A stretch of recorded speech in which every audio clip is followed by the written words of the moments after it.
इस रामचरितमानस में 7 सोपान हैं, 7 कांड हैं जो हमें राम से मिलने का सूत्र प्रदान करते हैं, जो हमें राम भक्ति के पथ पर प्रेरित करते हैं। पहला कांड कौन सा है बताइए भाई? पहला कांड कौन सा है रामचरितमानस में? बालकांड। बालकांड हमें क्या प्रेरणा देता है? आप यदि बालकांड उठा करके देखें तो बालकांड में जो मुख्य रूप से भाव आता है वो यही आता है कि भगवान श्री राम के जन्म से लेकर के उनकी बाल्यावस्था के पूर्ण होने तक की कथा बालकांड में हमें प्राप्त होती है। और जीवन बाल्यावस्था से ही प्रारंभ होता है और जीवन में बाल्यावस्था को अगर ठीक से संवार दिया गया, संभाल दिया गया, सजा दिया गया तो साथियों आगे का संपूर्ण जीवन स्वतः श्रेष्ठ बन जाता है। क्यों? क्योंकि बाल्यावस्था जीवन की अत्यंत कोमल अवस्था होती है। जो भी फेरबदल करना हो, जो भी परिवर्तन करना हो, जो भी नींव रखनी हो, वो व्यक्ति अपने बालपन में ही रख सकता है। बाल्यावस्था के बीत जाने पर परिवर्तन बहुत कठिन हो जाता है। कैसे? आप इस प्रकार से समझें कि जब कोई कुम्हार किसी घड़े का निर्माण करता है तो जब तक घड़ा ताजा है, उसमें थोड़ा गीलापन है, अभी वो परिपक्व नहीं हुआ है, नया नया बना ही है, तो वो आपकी इच्छा अनुसार उसे आकार दे सकता है। वही घड़ा जब पक जाए, परिपक्व हो जाए और फिर अगर वह कुम्हार उस घड़े को कुछ और आकार देना चाहे तो साथियों वो टूट जाएगा, फूट जाएगा, पर उसका आकार बदलने वाला नहीं है। हम लोग बच्चों के बाल्यावस्था में उनके जीवन पर ध्यान ही नहीं देते। वही बच्चा जब आगे चल करके दुर्व्यवहार करने लगता है तब माता पिता की चिंता बढ़ने लगती है कि ये तो बिगड़ रहा है, ये बिगड़ रहा है। ये बात तब ध्यान में आती है जब उसकी बाल्यावस्था बीत जाती है और तब तक तो व्यक्ति यही सोचता है कि अभी बच्चा है, अभी बच्चा है। पर साथियों जैसा बीज पड़ता है वैसे ही संस्कार आगे चल करके प्रकट होते हैं। ये जान लीजिए, जब बीज बबूल का बोया जाएगा तो आम का फल प्राप्त होने वाला नहीं है।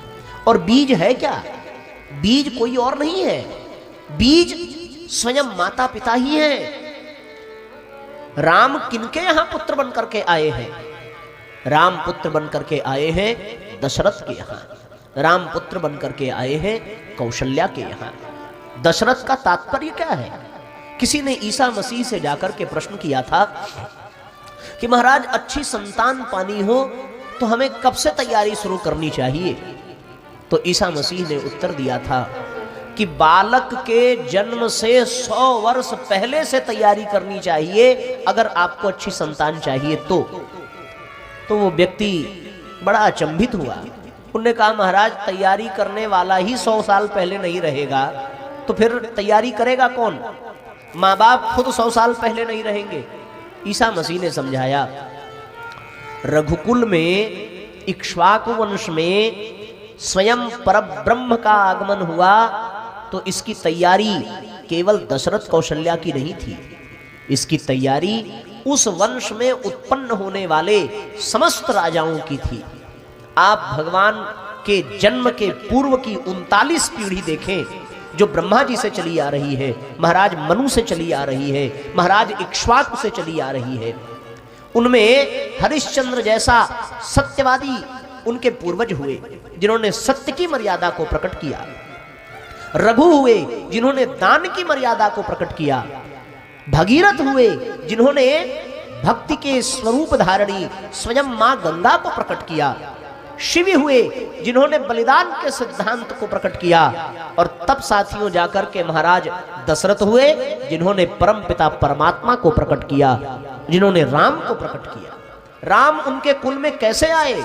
जब उनके पूर्वज ऐसे योग्य, ऐसे प्रमाणिक और ऐसे दिव्य साधक और दिव्य आत्माएं थी, तब उनके घर में राम आए।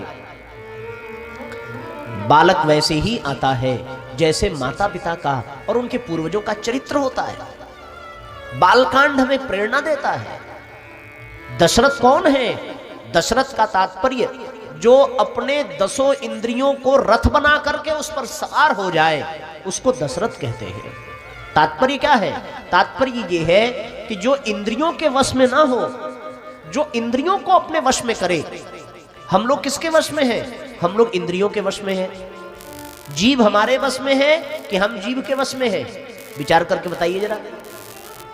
सामने आपकी कोई प्रिय वस्तु आ जाए तो फिर आप जीव को अपने वश में नहीं कर पाएंगे, जीव आपको अपने वश में करेगी।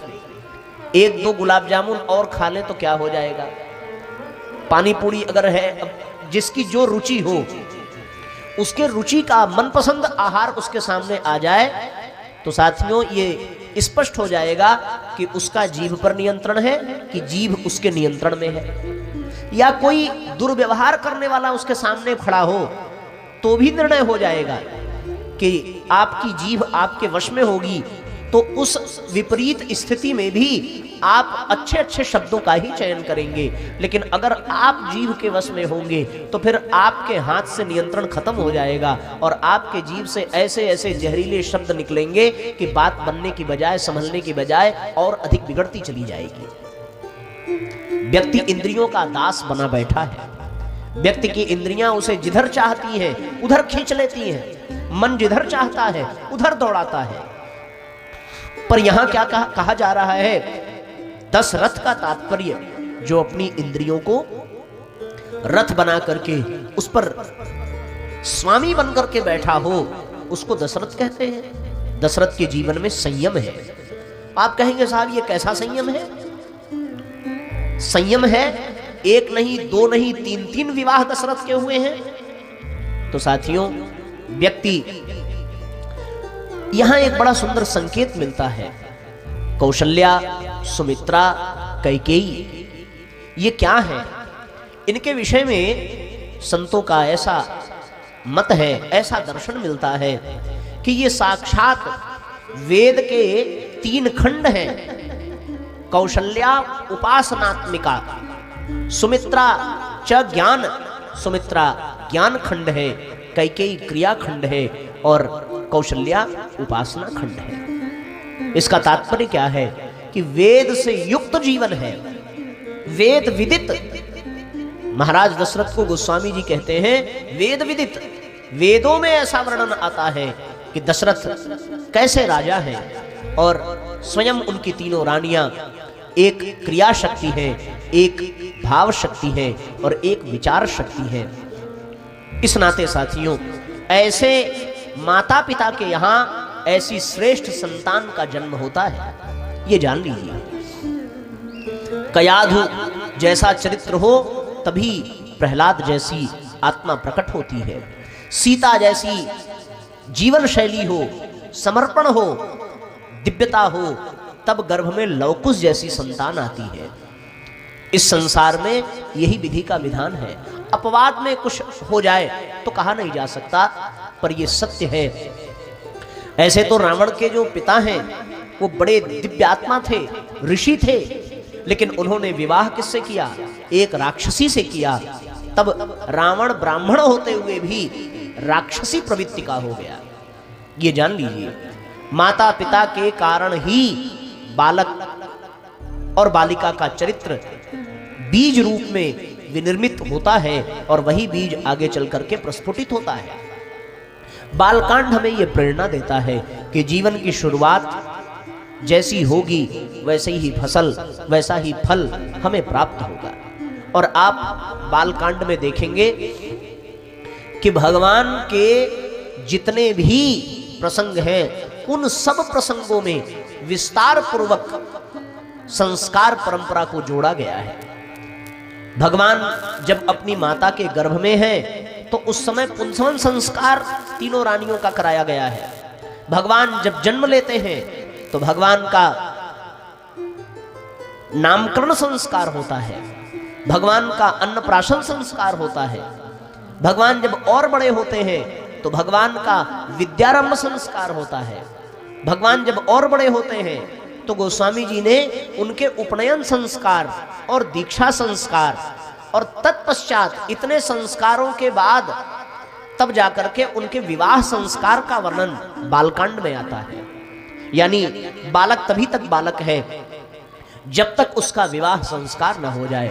विवाह संस्कार हो जाने के पश्चात अब उसकी गणना बाल्यावस्था में नहीं, उसकी गणना किशोरावस्था और प्रौढ़ावस्था की ओर बढ़ जाती है। ये बालकांड जीवन का प्रथम सोपान है जिसने अपने बच्चों को संस्कारों की परंपरा में बांध दिया। षोडश संस्कार हमारे यहाँ बताए गए हैं। माँ के गर्भ में जब बच्चा हो तो 3 माह का गर्भ होने से पहले माताओं को अपना पुंसवन संस्कार करा लेना चाहिए। वो बच्चा जब जन्म लेकर के इस संसार में आ जाए तो उसका नामकरण संस्कार कराना चाहिए। ये सारी बातें बालकांड में विस्तार पूर्वक पूरी संस्कार परंपरा का वर्णन बहुत विस्तार पूर्वक दिया गया है। जब हम भगवान की बाल लीला आपको सुनाएंगे तब इसकी व्याख्या करेंगे, अभी केवल संकेत कर रहे हैं। बालकांड संस्कार परंपरा की ओर प्रेरित करता है क्योंकि बच्चे कच्ची मनोभूमि के होते हैं। जैसे संस्कार, जैसा वातावरण और जैसा सांचा उनको तैयार करके दिया जाएगा वैसा ही व्यक्तित्व उनका बनता चला जाएगा और वैसा ही जीवन आगे चल करके उनका बढ़ता चला जाएगा। और साथियों, जब बालकांड से हम लोग आगे दूसरे सोपान पर चढ़ते हैं तो दूसरा सोपान, दूसरा कांड कौन सा है? अयोध्या कांड है। आप अयोध्या कांड, ये बात मैं आपको इसलिए बता रहा हूं क्योंकि आप सब रामकथा के प्रेमी हैं और रामकथा की प्रत्येक घटना, प्रत्येक प्रसंग, प्रत्येक प्रकरण, यहां बैठा शायद ही कोई हो जो कहे कि हमें नहीं पता है। सारे प्रसंग, सारी घटना सबको पता है। इसलिए आपके सामने ये बात रखना अत्यंत सरल जान पड़ता है। आप कोई नए श्रोता होते, ये कार्यक्रम यहाँ पहली बार हो रहा होता, तब मैं इस पर विचार करता कि आपको रामायण की कहानियां सुनाता। पर साथियों, हमारा उद्देश्य आपको वही कहानी बार बार दोहरा दोहरा करके फिर से सुना देने का बिल्कुल नहीं है। उन कहानियों के पीछे आज के अनुसार कौन सा मर्म निकल करके आ रहा है और कौन सी प्रेरणा निकल के आ रही है, वो मैं अपने सामर्थ्य, अपनी बुद्धि के अनुसार आपके सामने रखना चाहता हूँ। मैं एक क्षण में आपको सती प्रकरण सुना सकता हूँ, मैं एक क्षण में नारद जी के मोहभंग की कथा आपको सुना सकता हूँ, मैं एक क्षण में भगवान के जन्म लेने का कारण आपको बता सकता हूँ। जितना कुछ रामायण में लिखा है, मैं आपके सामने खूब अच्छे अच्छे भजन भी सुना करके आपको नाचने पर विवश कर सकता हूँ। पर हमारा उद्देश्य ये नहीं है कि आप जीवन भर इसी तरह जन्म मृत्यु के चक्र में पड़ करके नाचते रहें। हमारा और हमारी व्यासपीठ का केवल और केवल यही उद्देश्य है कि आप राम कथा के सिद्धांत और मर्म को समझिए ताकि आपके जन्म जन्मांतर की नाच कूद बंद हो सके। और उसकी शुरुआत अपने बाल्यावस्था से करनी पड़ेगी। अगर हमसे चूक हो गई है तो हमारे आने वाले बच्चों के प्रति हमसे चूक न हो, हमारी आने वाली पीढ़ी के प्रति हम अपने उत्तरदायित्व को समझ सके। बालकांड के बाद जब हम अयोध्या कांड पर चिंतन करते हैं तो अयोध्या कांड हमें क्या प्रेरणा देता है? पूरी अयोध्या कांड का अगर निचोड़ निकाला जाए, निष्कर्ष निकाला जाए, तो एक ही निष्कर्ष निकल करके आता है। अयोध्या कांड हमें प्रेरणा देता है कि हम अपने कर्तव्य पर ध्यान दें, अपने अधिकारों पर ध्यान न दें। ये अयोध्या कांड हमें शिक्षा देता है। व्यक्ति जब बाल्यावस्था को पार करके प्रौढ़ावस्था में प्रवेश करता है तो फिर वो अपने अधिकार की बात करता है। ये मेरा है, ये इतना मुझे मिलना चाहिए, इस पर मेरा अधिकार है, ये मेरी वस्तु है, ये मेरा संबंधी है। और यही बात अयोध्या कांड में देखने को मिलती है। सब अपने कर्तव्य का पालन करते हैं, लेकिन एक पात्र ऐसा है जिसने कर्तव्य का पालन करने की बजाय अपने अधिकार की बात की। और वो पात्र अयोध्या कांड में कौन सा है? वो माता कैकेयी का पात्र है। माता कैकेयी कहती हैं कि हमें हमारा अधिकार चाहिए। क्या चाहिए? अधिकार। हमारे पुत्र को राज्य चाहिए। उन्होंने अपने अधिकार की बात की है। लेकिन एक माता कैकेयी को छोड़ करके अन्य जितने भी पात्र हैं उन्होंने अधिकार की नहीं, उन्होंने अपने कर्तव्य की बात की है।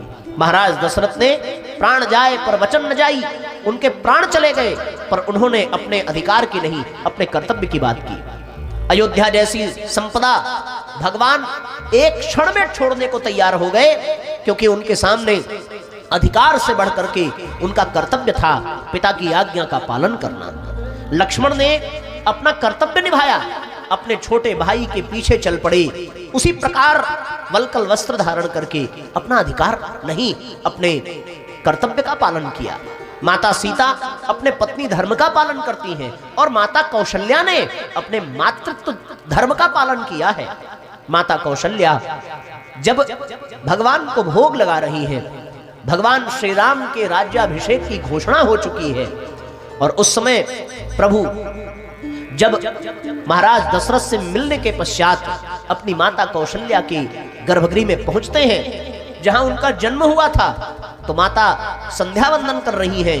पीछे मुड़कर के देखा राम खड़े हैं। माता कौशल्या ने कहा कि राम, अभी तक तुमने स्नान नहीं किया, राज्याभिषेक का आज मुहूर्त है, निकला जा रहा है, पुत्र विलंब मत करो। भगवान राम ने कहा कि माता, मेरा राज्याभिषेक होगा पर मैं अवध का राजा नहीं बनूंगा, मैं वन का राजा बनूंगा। माता कौशल्या ने कहा, वन का राजा मतलब? भगवान ने कहा कि पिताश्री ने मुझे वन जाने का आदेश दिया है। माता कौशल्या मुस्कुराने लगी, कहने लगी, बचपन से लेकर के आज तक तुम्हारी इतनी आयु बीत गई, तुमने अपनी माता से कभी कोई हास्य विनोद नहीं किया, और आज ऐसे शुभ घड़ी में तुम ये किस प्रकार के हास्यास्पद बातें करते हो? तुम्हारे पिता जो सवेरे जगते ही सबसे पहले तुम्हारा दर्शन करते हैं, जिनके मुख पर सर्वाधिक अगर कोई नाम है तो वो तुम्हारा नाम है राम, वो तुम्हें अयोध्या छोड़ करके वन जाने के लिए कह रहे हैं, ये कैसे संभव हो सकता है? भगवान ने मुस्कुराते हुए कहा कि ये सत्य है। तब माता कौशल्या कहती हैं कि पिता से बड़ा दर्जा माता का होता है, ये मेरा अधिकार है। वहां उन्होंने थोड़ी देर के लिए अधिकार की बात की है माता कौशल्या ने। मैं तुम्हें कहती हूं कि तुम्हें वन नहीं जाना है। तब भगवान ने मुस्कुराते हुए कहा कि मां, केवल पिता का आदेश नहीं है, माता कैकेयी की भी इच्छा है कि मैं वन जाऊं। और जब ये बात कौशल्या ने सुनी, तब माता कौशल्या कहती है कि जब तुम्हारी माता ने यह आदेश दिया है, तब मुझे रोकने का कोई अधिकार नहीं है राम, तुम जहां जाओगे अयोध्या वहीं रहेगी। इसलिए उस समय में तुरंत कौशल्या ने भी अपने अधिकार की नहीं, अपने कर्तव्य की बात की है। अयोध्या कांड हमें कर्तव्य करने की प्रेरणा देता है। आज व्यक्ति के घर में जितने भी क्लेश हैं, कोलाहल हैं, कलह हैं, उसका एक बहुत बड़ा कारण यह है साथियों कि व्यक्ति अपने अधिकारों की बात करता है, अपने कर्तव्य की बात नहीं करता। पत्नी अगर अपने कर्तव्य का पालन करे तो उसे अपना अधिकार मांगने की आवश्यकता नहीं पड़ेगी। पति अगर अपने कर्तव्य का पूरी निष्ठा से पालन करे तो उसे कभी भी अपने अधिकार के लिए प्रयत्न करना नहीं पड़ेगा। माता पिता अगर अपने कर्तव्य का पालन करें तो उसे उन्हें पुत्रों के सामने, बच्चों के सामने अपने अधिकार की बात नहीं करनी पड़ेगी। बच्चे अगर अपने कर्तव्य का पालन करें तो माँ बाप के सामने उन्हें अपने अधिकार के लिए कुछ कहना नहीं होगा। भाई भाई में कर्तव्य की बात होनी चाहिए, अधिकार की बात नहीं होनी चाहिए। भरत ने अधिकार नहीं मांगा, मिला हुआ अधिकार भी ठोकर मार करके दूर कर दिया। मेरा जो कर्तव्य है इस समय मैं उसका पालन करूंगा, मुझे अयोध्या का साम्राज्य नहीं चाहिए। जिसका बड़ा भाई वन में भटक रहा हो, उसका छोटा भाई राजा बनकर के गद्दी पर बैठे, ये शोभा नहीं देता। उन्होंने भी अधिकार स्वीकार नहीं किया। उन्होंने क्या किया? उन्होंने कर्तव्य का पालन किया। और साथियों, जीवन की प्रौढ़ावस्था, जीवन की किशोरावस्था, जीवन की युवावस्था अगर अपने कर्तव्य पर लग जाए तो अधिकार उसके चरणों में खिंचा हुआ चला आएगा। यह संकेत अयोध्या कांड हमें प्रदान करता है। यह दूसरा सोपान है साथियों। व्यक्ति अपने कर्तव्य का पालन करे, व्यक्ति अधिकार की बात ना करे। अच्छा, एक और बात, जो हमारे भाग्य में होगा उसे हमसे कोई छीन भी नहीं सकता, और जो हमारे भाग्य में नहीं होगा उसे कोई जबरदस्ती दे भी नहीं सकता। कैकेयी ने अपने अधिकार की बात की, पर परिणाम हम सबको पता है। क्या कैकेयी को उसका अधिकार मिला? नहीं मिला। जिसने अपने कर्तव्य का पालन किया अधिकार उसी को मिला, जिसने कर्तव्य का पालन नहीं किया वो जीवन भर रोता रहा, तड़पता रहा। कैकेयी जीवन पर्यंत उसी राजमहल में तड़प तड़प करके जीवन बिताती है। क्यों? क्योंकि उन्होंने अधिकार का प्रयास किया था। भाग्य में होगा तो कर्तव्य पालन करने वाले के जीवन में अधिकार स्वयं मिलता चला जाएगा, और जिसमें भाग्य नहीं होगा उसे साथियों कितना भी वो प्रयास कर ले उसे उसका लाभ नहीं मिलेगा। इस बात को कहने का तात्पर्य ये नहीं है कि हमें भाग्य के अधीन हो जाना चाहिए। अपना पुरुषार्थ कर लेने के पश्चात ही हमें भाग्य की बात करनी चाहिए। इसकी भी चर्चा हम आगे चल करके मानस में करेंगे, पर अभी विषय एक ही है कि जीवन को समग्रता प्रदान करने के लिए, जीवन को पूर्णता प्रदान करने के लिए जीवन में ये 7 सोपान हमें 7 मुख्य सूत्र प्रदान करते हैं। पहला सूत्र बाल्यावस्था को कैसे संवारें, संस्कार के द्वारा, वातावरण के द्वारा, अपने अपने चरित्र के द्वारा, कि अगर हमारा चरित्र दशरथ और कौशल्या जैसा होगा तो हमारे आंगन में भी राम लक्ष्मण भरत शत्रुघ्न खेलेंगे। अगर हमारे जीवन में गुरुदेव वशिष्ठ जैसा सानिध्य होगा, संतों का सानिध्य होगा, तो हमारे बच्चे भी श्रेष्ठ नागरिक बनेंगे, पूजनीय बन जाएंगे। अगर हमारे घरों में संस्कारों की परंपरा होगी, हम भी अपने बच्चों का पुंसवन, नामकरण, विद्यारंभ, मुंडन आदि समस्त संस्कार कराएंगे, तो साथियों निस्संदेह हमारे बच्चे भी महान बनते चले जाएंगे, इसमें कोई संशय नहीं है। और दूसरा सोपान अयोध्या कांड का हमें कर्तव्य का बोध कराता है। हम माता हैं तो अपने माता का कर्तव्य निभाएं, हम पिता हैं तो हम अपने पिता का कर्तव्य निभाएं, हम पत्नी हैं, पति हैं, पुत्र हैं, मित्र हैं, माँ बाप हैं, जो भी हैं, जहां भी हैं, अपने कर्तव्य का बोध हमें होना चाहिए। एक पिता के नाते हमारा क्या कर्तव्य है, एक पुत्र के नाते हमारा क्या कर्तव्य है। हम जिसके सामने जाएं अपने उसी कर्तव्य बोध के साथ उपस्थित हो। माँ के सामने जाएं तो हमारे मन में एक पुत्र का कर्तव्य हो, पत्नी के सामने जाएं तो हमारे मन में पति का कर्तव्य हो। जब जहां जिसके सामने जिस स्थिति में हम खड़े हो, अपने अपने कर्तव्य के बोध के साथ खड़े हो। यही अयोध्या कांड हमें प्रेरणा देता है। और साथियों जीवन का तीसरा सोपान क्या है? अयोध्या कांड के पश्चात जीवन में अरण्य कांड आता है। अरण्य कांड तीसरा सोपान है। अरण्य का तात्पर्य क्या है? अरण्य कहते हैं वन को, अरण्य कहते हैं जंगल को। आप अरण्य कांड का दृश्य देखें। अरण्य कांड जब भगवान अयोध्या छोड़ करके वन में चले जाते हैं। ये तीसरा सोपान हमें प्रेरणा देता है। क्या प्रेरणा देता है? ये प्रेरणा देता है साथियों कि हमें अपना पूरा जीवन केवल और केवल गृहस्थ में ही नहीं बिताना है। अपना पूरा जीवन केवल और केवल परिवार में, विषयों में, बाल बच्चों में, केवल और केवल अपने परिजनों में, रिश्तेदारों में ही नहीं खपा देना है। ये जीवन का एक पक्ष हो सकता है, लेकिन ये जीवन का ध्येय नहीं होता। इसलिए अपने तीसरे सोपान के अंतर्गत यहां से अपने जीवन में भौतिकता को कम करना चाहिए और आध्यात्मिकता को बढ़ाना चाहिए। भगवान राज्य छोड़ करके वन में चले गए। अरण्य कांड में ऐसा वर्णन आता है। हमें भी वन की ओर प्रस्थान करना चाहिए। तो आप कहेंगे साहब कौन से वन में जाएं? कहां वन बचा है, कहां वृक्ष बचे हैं? बात ये नहीं है कि वन में ही आपको जाना पड़ेगा, घर बार छोड़ना पड़ेगा। अरे वन में जाने का मतलब क्या है? वन में जाने का मतलब घर छोड़ना नहीं है। घर छोड़ के वन में वास कियो, मन वासना त्याग कियो ही नहीं। मन से वासना गई नहीं और वन में चले आए। वन में घर से भी अच्छी व्यवस्था आपने पाली, वन में और अच्छी कुटिया बना ली। आज जब लोग कहीं किसी आश्रम में जाते हैं तो वो पहले ही फोन कर देते हैं कि भैया हम आ रहे हैं, हमारे लिए कमरा बना करके रखिएगा, हमें एसी वाला कमरा चाहिए।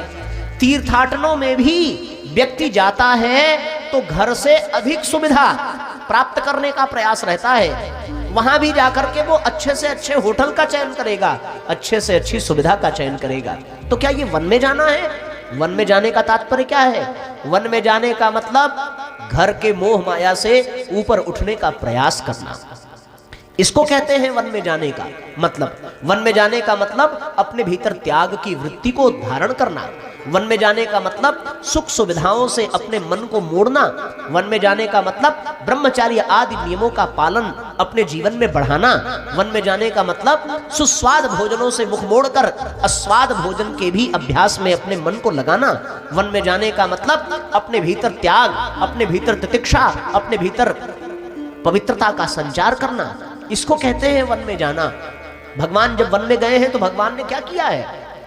भगवान जब वन में गए हैं तो भगवान ने ऋषियों का सत्संग किया है, आश्रमों में जाकर के। कभी वो भरद्वाज ऋषि के आश्रम में जा रहे हैं, कभी वो वाल्मीकि ऋषि के आश्रम में जा रहे हैं, कभी वो अगस्त मुनि के आश्रम में जा रहे हैं, कभी वो लोमश ऋषि की शरण में जा रहे हैं, और उन ऋषियों की शरण में रह करके भगवान अध्यात्म की शिक्षा प्राप्त कर रहे हैं, उन ऋषियों से सत्संग कर रहे हैं। तो साथियों, हम घर में ही रहें, पर घर में ही हम अपने अंतर जगत को ऐसा बना दें जैसा कि वन में जाने का ध्येय होता है। आप कहीं भी रहिए, चाहे वन में रहिए चाहे घर में रहिए, पर अगर आपके अंदर परिवर्तन नहीं हो रहा है तो आप वन में जाकर भी वासना पर विजय नहीं पा सकेंगे, आप वन में जाकर भी क्रोध पर विजय नहीं पा सकेंगे। अगर आपने तीर्थों में भी जाकर के क्रोध किया तो उससे अच्छा था आप घर में ही रह जाते। कितनी सुंदर बात है। आजकल कुछ लोग ऐसे ही वन में जाते हैं। आप कल्पना तो करके देखिए, लोगों ने वन में जाने के लिए अपने घर को छोड़ दिया, तो घर को छोड़ दिया तो घर भाई ठिकाना तो कहीं ना कहीं चाहिए ही, तो उन्होंने जाकर के कुटिया बना ली। तो जब कुटिया बनानी ही थी तो इतना सुंदर मकान छोड़ने की क्या जरूरत थी? अब कुटिया बन गई तो अब उसका विस्तार भी करना है, दो चार सहयोगी आ गए, दो चार चेले बन गए। तो जब चेलों के साथ रहना ही था तो पत्नी और बच्चों में क्या दोष था? अब उसका और विस्तार करना है तो फिर दो चार लोगों से सहयोग लेकर के आश्रम को बढ़ाना ही है। तो जब उसमें भी यही व्यवस्था बुद्धि ही लगनी थी तो इससे अच्छा था घर का ही साथ श्रृंगार करते, घर को ही आगे बढ़ाते।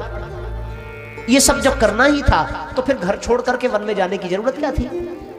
आदमी घर छोड़ करके चला तो गया, पर उसका शरीर ही घर छोड़ करके गया, मन उसका अभी भी घर में फंसा हुआ है। एक बड़ी सुंदर बात कही जाती है, एक सज्जन एक गांव में भिक्षा मांगने गए और वो सब घरों में भिक्षा मांगते, एक घर में भिक्षा नहीं मांगते। तो उनके साथी ने पूछा कि भैया आप इस घर में भिक्षा क्यों नहीं मांगते? उन्होंने कहा हम इस घर में भिक्षा इसलिए नहीं मांगते, आज से 20 साल पहले हमने इस घर को छोड़ दिया था। तो वो संत मुस्कुराए, उन्होंने मुस्कुराते हुए कहा कि जब आपने इसको छोड़ दिया था तो फिर आपके मन में ये 20 साल से हमने छोड़ दिया था, ये बचा कैसे है? अगर आपने छोड़ दिया था तो जैसे बाकी घर है वैसे ये घर है। अगर आप इस घर से नहीं मांग पा रहे हैं तो इसका मतलब आपके शरीर ने भले ही इस घर को छोड़ दिया हो, पर आपका मन अभी भी इस बात को स्वीकार कर रहा है कि ये हमारा घर है, यहां हम भिक्षा नहीं मांगेंगे। तो ये त्याग किस काम का हुआ? ये त्याग नहीं, ये त्याग प्रदर्शन है। हम कहीं भी रहे, चाहे घर में रहे चाहे वन में रहे, हमारा अंतःकरण भगवान से भरता जाए। बहुत प्यारी पंक्ति है, आपने सुना होगा, जिस देश में जिस भेष में परिवेश में रहो, राधा रमण राधा रमण राधा रमण कहो। कहीं भी रहिए, चाहे वन में रहे चाहे घर में रहे, पर भाव यही हो साथियों कि हम वासना से, हम क्रोध से, इन विकारों से मुक्त होकर के उसका एक प्रयास करें। तो साथियों, हमारे भीतर ये चीज़ें बढ़ती चली जाएंगी। तो ये गीत हमें यही प्रेरणा देता है, यही सीख देता है। जिस देश में जिस भेष में परिवेश में रहो, राधा रमण राधा रमण राधा रमण कहो, राधा रमण राधा रमण राधा रमण कहो, राधा रमण राधा रमण राधा रमण कहो। जिस देश में जिस भेष में जिस धाम में रहो, राधा रमण राधा रमण राधा रमण कहो, दोनों हाथ ऊपर उठा करके एक साथ तालियां बजाइए। राधा रमण कहो।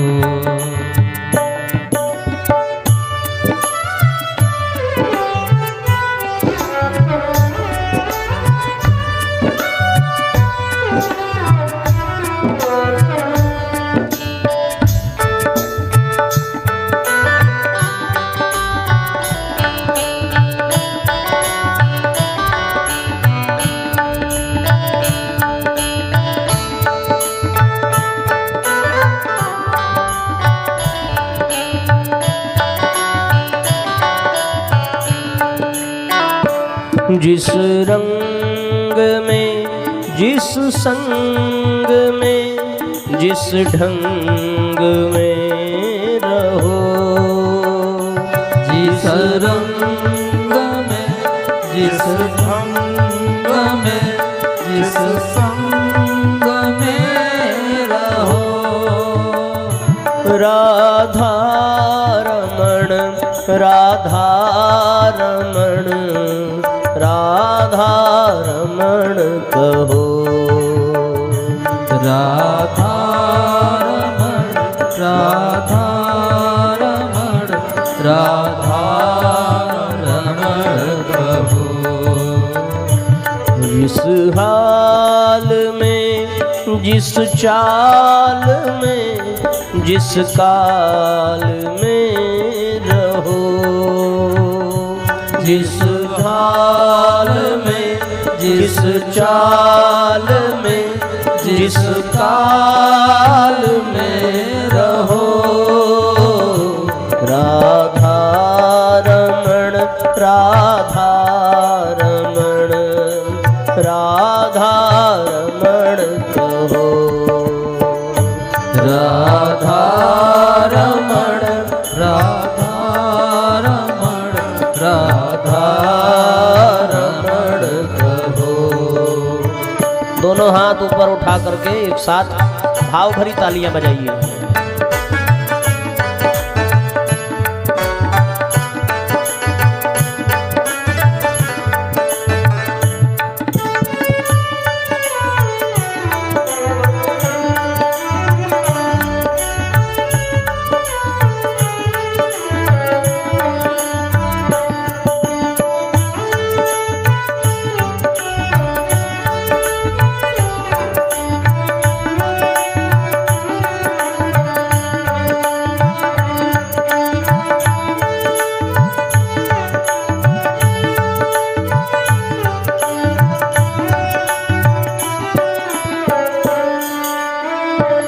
जिस रोग में जिस भोग में जिस योग में रहो, जिस भोग में जिस रोग में जिस भोग में रहो।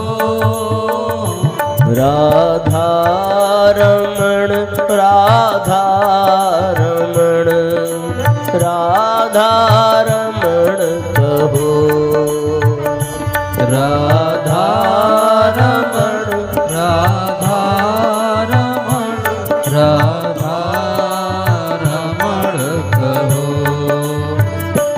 जिस ध्यान में जिस ज्ञान में परिधान में रहो, जिस ध्यान में जिस ज्ञान में परिधान में रहो। राधा रमण राधा रमण राधा रमण कहो। राधा रमण राधा रमण राधा रमण कहो।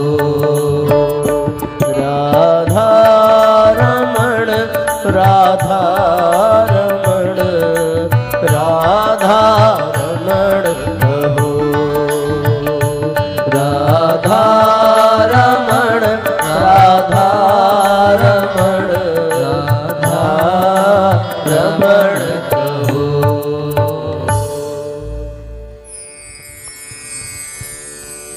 हम घर में सूर्योदय के बाद 8-9 बजे अगर जग रहे हैं और किसी तीर्थ में जाकर के वहां भी 9-10 बजे ही सो करके जगें, तो उससे अच्छा था घर में ही रहते। वन में जाने का मतलब घर में ही ब्रह्म मुहूर्त में जगने का अभ्यास करना। राम कथा क्या कहती है? प्रातः काल उठ के रघुनाथा। तो इसके लिए तीर्थ चले जाएं, वहां जाकर के जगेंगे और वहां से मान लीजिए लौट करके आए और घर में आकर के फिर वैसे ही हो गई दिनचर्या, क्या फायदा? वन में जाने का मतलब घर में रहते हुए अपने भीतर परिवर्तन करना, अब अपने सोने जगने की रीति में परिवर्तन करना, अब अपने बोलचाल में, अपने खान पान में परिवर्तन करना। अभी तक खूब सुस्वादु व्यंजन हम खाते रहे, अब घर में रह करके कुछ उपवास का नियम ले लेना, इसको कहते हैं वन में जाना। अब घर में रह करके कुछ अनुष्ठान की विधि अपना लेना, अब घर में रह करके कुछ ऐसा संकल्प कर लेना, कुछ व्रत, कुछ नियम, कुछ स्वाध्याय, कुछ सत्संग, कुछ ऐसा क्रम बना लेना, इसको कहते हैं घर में रहते हुए वन का लाभ पाना। भगवान जाते हैं वन में तो करते क्या हैं? यही तो कर रहे हैं। किसी नदी के, किसी तीर्थ के बिहार में, किसी श्रेष्ठ संत के सानिध्य में भगवान का सत्संग, स्वाध्याय, तीर्थाटन, यही तो क्रम चल रहा है। तो अब जब जीवन अपने कर्तव्यों की पूर्णता की ओर हो जाए और जिम्मेदारियां अपनी कुछ घटने लगे, तो अपने जीवन को थोड़ा अध्यात्म की ओर प्रेरित करना। घर में रह करके कभी मौन व्रत का एक नियम बना लेना कि हम इतनी देर बोलेंगे नहीं, हम इस दिन भोजन नहीं करेंगे, हम इस दिन स्वादिष्ट व्यंजन नहीं लेंगे, हम अब लहसुन प्याज छोड़ देंगे, अब हम ब्रह्म मुहूर्त में उठेंगे, अब हम कुछ जप करेंगे, कुछ स्वाध्याय करेंगे। ये क्रम जीवन में आना चाहिए। इसको कहते हैं घर से वन की ओर जाना। ये अरण्य कांड हमें प्रेरणा देता है। इसमें यही सारी कथाएं हैं। इसमें गंगा के किनारे का वर्णन है, इसमें तीर्थराज प्रयाग का वर्णन है, इसमें सब अध्यात्म की ओर चल रहे हैं, ऐसा संकेत मिलता है। और साथियों, एक सोपान और है इसके बाद का, और वो है किष्किंधा कांड। उसमें बड़ी प्यारी कथा है। कौन सी कथा है? जीव और शिव के मिलन की कथा है, भक्त और भगवान के मिलन की कथा है। इसमें सुग्रीव और हनुमान के मिलन की कथा है, इसमें शबरी के मिलन की कथा है। जब व्यक्ति अपने जीवन में कुछ नियम ले लेता है, कोई संकल्प ले लेता है, तो अब उसका मन धीरे धीरे भगवान की ओर बढ़ने लगता है। अब इसमें सुग्रीव को जैसे परमात्मा मिल गए, हनुमान जी को जैसे राम जी मिल गए, शबरी को जैसे राम मिल गए, तो जब हम धीरे धीरे अध्यात्म की ओर बढ़ते हैं, तो हमारे मन में, हमारे अंतःकरण में धीरे धीरे भगवान का आगमन होने लगता है। अब हम भगवान से जुड़ी बातें करने लगते हैं। मैं अपने जीवन की आपको बात बता रहा हूं साथियों। सच में पहले जो बातें पिताजी हमें कहते थे बुरी लगती थी, अब वही बात मैं अपने बेटे को कहता हूं, और फिर यह अनुभव होता है कि पिताजी सही थे, हमें ही बेवजह खराब लगता था, पर आज उनकी भावनाएं समझ में आ रही हैं। इसलिए जब समय बीतने लगता है, तब व्यक्ति ये अनुभव कर पाता है कि नहीं, हमारे अभिभावक सही थे, हमारे गार्जियन सही थे, उन्होंने जो रास्ता दिया, जो बातें कही। जब हम कभी साइकिल बहुत तेज चलाया करते थे, तो वो हमको समझाते थे, वो डांटते थे। आज हमारा बेटा साइकिल तेज चला रहा है, तो यही काम हम कर रहे हैं। तो ये भी सत्य है, उनका समझाना हमें लगता था अरे बेकार में चिंता कर रहे हैं। ये भी सत्य है कि हमारा बेटा भी यही भाव रखता होगा कि आप बेवजह पापा टेंशन लेते हैं, एकदम आराम से, कोई दिक्कत नहीं है। ये बातें कहने का तात्पर्य क्या है? किष्किंधा कांड हमें क्या प्रेरणा दे रहा है? यही प्रेरणा दे रहा है कि जब हम किसी के अनुशासन में हो जाते हैं, अध्यात्म के अनुशासन में, नियम संयम के अनुशासन में जब हो जाते हैं, किसी संत के, किसी ग्रंथ के, किसी गुरु के अनुशासन में हो जाते हैं, तो हमारे जीवन में भगवान की संभावना बढ़ जाती है। हमारे जीवन में सात्विकता का, आध्यात्मिकता का, धार्मिकता का संचार होने लगता है। और किष्किंधा कांड के बाद फिर साथियों सुंदर कांड आता है। सुंदरकांड। सुंदरकांड तो वास्तव में बहुत सुंदर है। इसका सबसे बड़ा कारण क्या है? इसका सबसे बड़ा कारण यह है कि इसकी शुरुआत कहां से हो रही है। जामवंत के वचन सुहाए, सुनि हनुमंत हृदय अति भाई। जामवंत कौन है? किसी वृद्ध के प्रतीक है, किसी बुजुर्ग के, किसी अभिभावक के प्रतीक है। और हनुमान कौन है? हनुमान यौवन का प्रतीक है। हनुमान बल का, उत्साह का, पराक्रम का प्रतीक है। जब जवानी किसी अभिभावक के मार्गदर्शन में आगे बढ़ती है, यानी जब कोई शिष्य अपने गुरु के मार्गदर्शन में आगे बढ़ता है, तो फिर शांति, भक्ति, सात समुद्र पार ही हमसे क्यों न हो, वो हमें सहज ही प्राप्त हो जाती है। शांति ही सीता है। सीता की खोज सुंदरकांड में है। सुंदरकांड सुंदर ही इसलिए है क्योंकि उसमें शांति की खोज का शुभारंभ है। जब हमारा जीवन जब तब व्रत नियम संयम से बधा होगा तो कुछ बेचैनी होगी, कुछ कुलबुलाहट होगी। कभी मन बार बार अच्छे व्यंजन की ओर भागेगा, कभी मन विषय विकारों की ओर भागेगा। ये अंतर्द्वंद किष्किंधा कांड तक चलेगा। आपने किष्किंधा कांड में देखा होगा कि सुग्रीव को उनका परिवार मिल गया, राज्य मिल गया, तो अब वो भगवान से कुछ पल के लिए विमुख हो गए। अब भगवान को उन्हें बोध कराना पड़ा लक्ष्मण जी को भेज करके। तो ये अंतर्द्वंद चलेगा। ये अंतर्द्वंद किष्किंधा कांड तक है। ये अंतर्द्वंद तब तक है जब तक हम भवसागर के तट पर खड़े हैं, समुद्र के किनारे उन बंदरों के साथ हनुमान जी खड़े हैं। काचुप साध रहे हो बलवाना, ये कहना पड़ा। सब कुछ न कुछ प्रयास कर रहे हैं, पर ये मौन है। इनमें कोई उत्साह नहीं है, कोई उमंग नहीं है। क्यों? क्योंकि कोई रास्ता नहीं सूझ रहा है। पर अचानक से कोई गुरु आ जाए, कोई सिद्धांत जीवन में आ जाए और उस पर व्यक्ति चलने लगे, उस पर उड़ान भरने लगे, तो फिर उसके जीवन में सीता की प्राप्ति हो जाती है। सीता यानी शांति, सीता समानीता, आत्मा रामो विराजते। सीता शांति का प्रतीक है, सीता भक्ति का प्रतीक है। सीता की खोज यानी शांति की खोज, भक्ति की खोज। तो यहां से फिर साधक नहीं रह जाता। सुंदरकांड में पहुंच करके साधक फिर भक्त बन जाता है। साधक नियमों से ऊपर उठ जाता है। फिर भक्त जो करता है वही नियम बन जाता है। जब तक भक्त नहीं बना था, जब तक वो साधक था, तब तक उसने नियम बनाया कि ब्रह्म मुहूर्त में जगेंगे।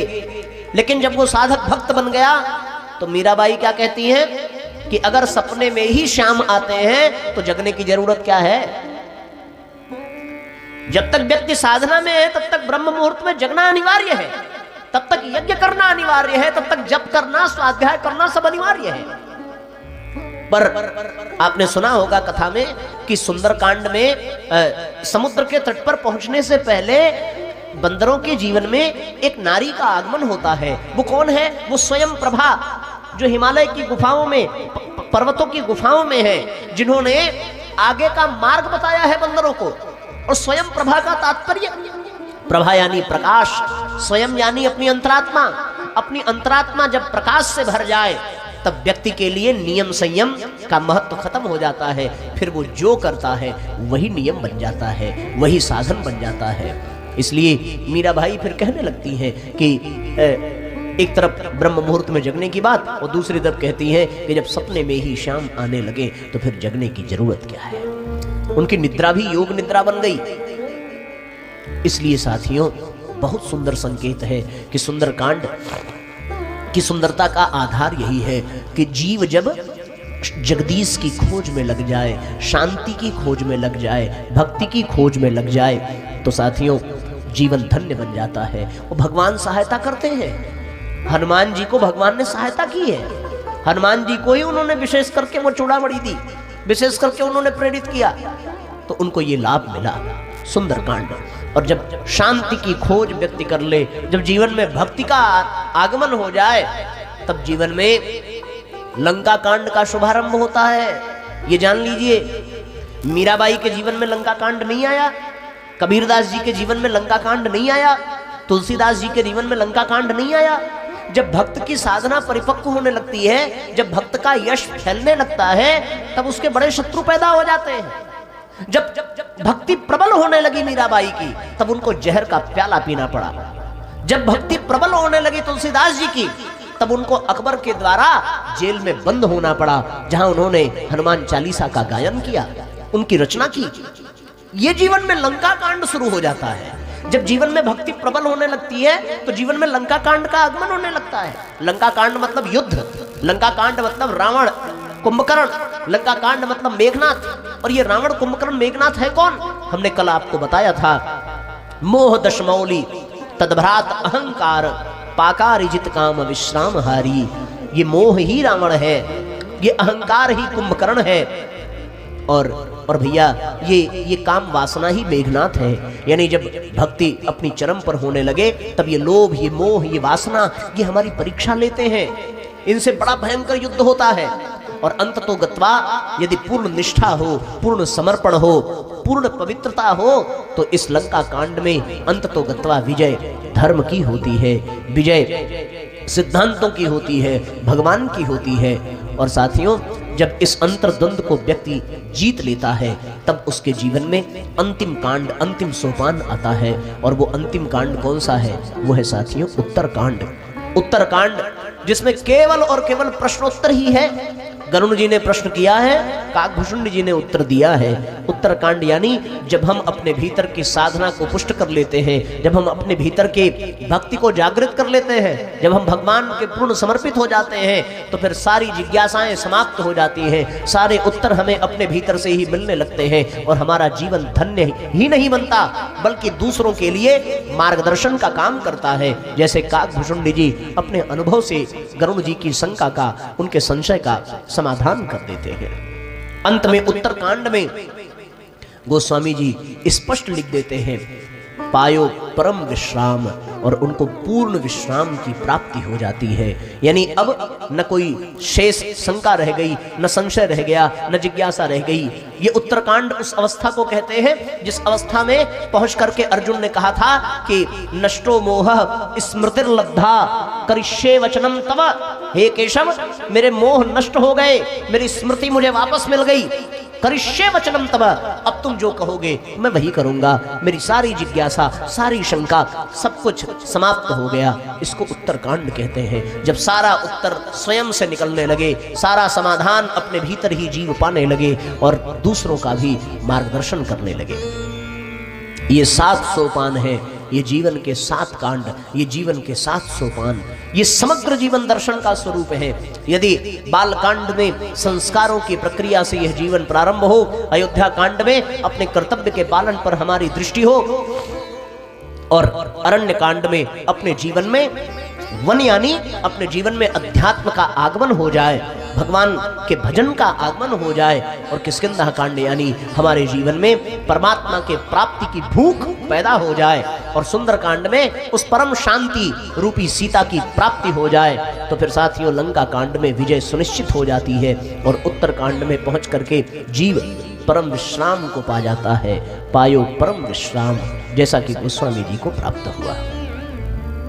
अद्भुत है ये राम कथा, जो हमारे भीतर के सारे संशय को मिटा देती है, सारे कषाय कल्मशों को मिटा देती है। तो जीवन का समग्र दर्शन है साथियों। यही मह रुचिर सप्त सोपाना रघुपति भगति केर पंथाना। ये भगवान की भक्ति को प्रदान करने वाले हैं। ये 7 सूत्र हैं। इन 7 कांडों के माध्यम से अगर जीवन की शुरुआत इस प्रकार की जाए और जीवन की यात्रा को इस प्रकार से आगे बढ़ाया जाए तो जीवन धन्य बन जाता है। ऐसी राम कथा हमारा कल्याण कर देती है। जिस राम कथा को भगवान शंकर गाते हैं, जिस राम कथा को काकभूषुंड जी गाते हैं, जिस राम कथा को ऋषि याज्ञवल्क्य गाते हैं, और श्रोता के रूप में माँ भवानी, ऋषि भरद्वाज और स्वयं गरुड़ जी इसके प्रमुख श्रोता बनकर के इसको सुनते हैं। बड़ा पावन भाव है, आप सबने सुना होगा, जय जय राम कथा, जय श्री राम कथा, ओ जय जय राम कथा, जय श्री राम कथा, जय जय राम कथा, जय श्री राम कथा। जय जय राम कथा, जय श्री राम कथा। इसे श्रवण कर मिट जाती है, इसे श्रवण कर मिट जाती है, इसे श्रवण कर मिट जाती है, इसे श्रवण कर मिट जाती है। 100 जन्म जन्म की व्यथा हो। जय जय राम कथा, जय श्री राम कथा, जय जय राम कथा, जय श्री राम कथा।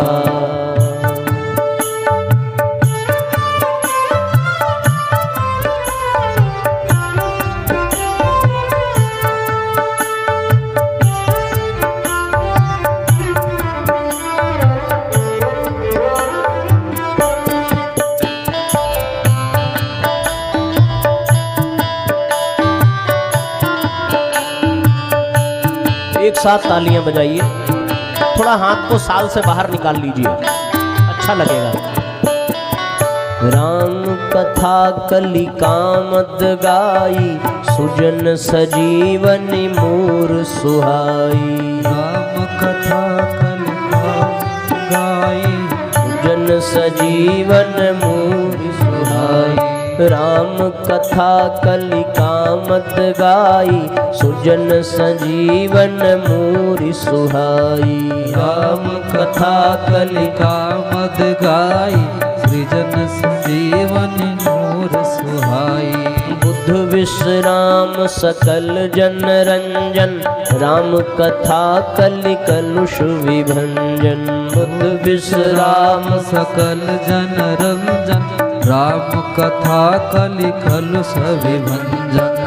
तेरा परमारथ बन जाए, तेरा परमारथ बन जाए, मेरा परमारथ बन जाए, मेरा परमारथ बन जाए। श्री नारद कर जथा हो। जय जय राम कथा, जय श्री राम कथा, जय जय राम कथा, जय श्री राम कथा।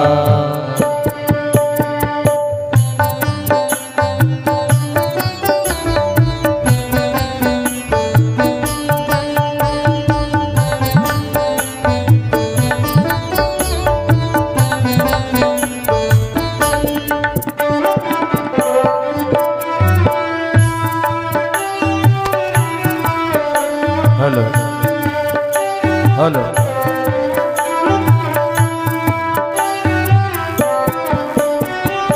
महामोह महिषेश विशाला, राम कथा कालिका कराला। महामोह महिषेश विशाला, राम कथा कलिका कराला। राम कथा शशि किरण समाना, संत चकोर करहि जेहि पाना।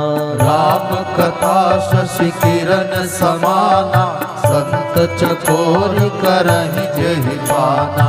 पीकर तू भी अमर हो जाए, पीकर तू भी अमर हो जाए, गाकर तू भी अमर हो जाए, गाकर तू भी अमर हो जाए।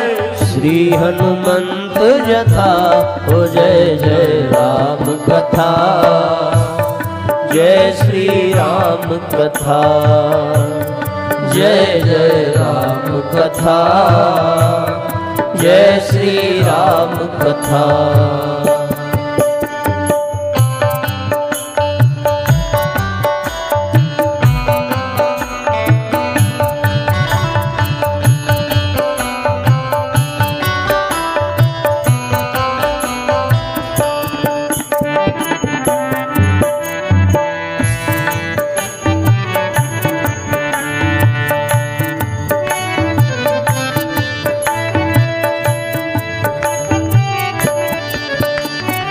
राम कथा कलि बिटप कुठारी, सादर सुन गिरिराज कुमारी। राम कथा कलि बिटप कुठारी, सादर सुन गिरिराज कुमारी। राम कथा सुंदर करतारी, संशय विहग उड़ावन हारी। राम कथा सुंदर करतारी, संशय विहग उड़ावन हारी। तेरा सब संशय भागेगा, तेरा सब संशय भागेगा, मेरा सब संशय भागेगा, मेरा सब संशय भागेगा। माँ पार्वती जथा हो जय जय राम कथा, हो जय श्री राम कथा, हो जय जय राम कथा, जय श्री राम कथा। इसे श्रवण कर मिट जाती है, इसे श्रवण कर मिट जाती है, इसे श्रवण कर मिट जाती है, इसे श्रवण कर मिट जाती है। सो जन्म जन्म की व्यथा हो जय जय राम कथा, जय श्री राम कथा, जय जय राम कथा, जय श्री राम कथा, जय जय राम कथा, जय श्री राम कथा, जय जय राम कथा, जय श्री राम कथा।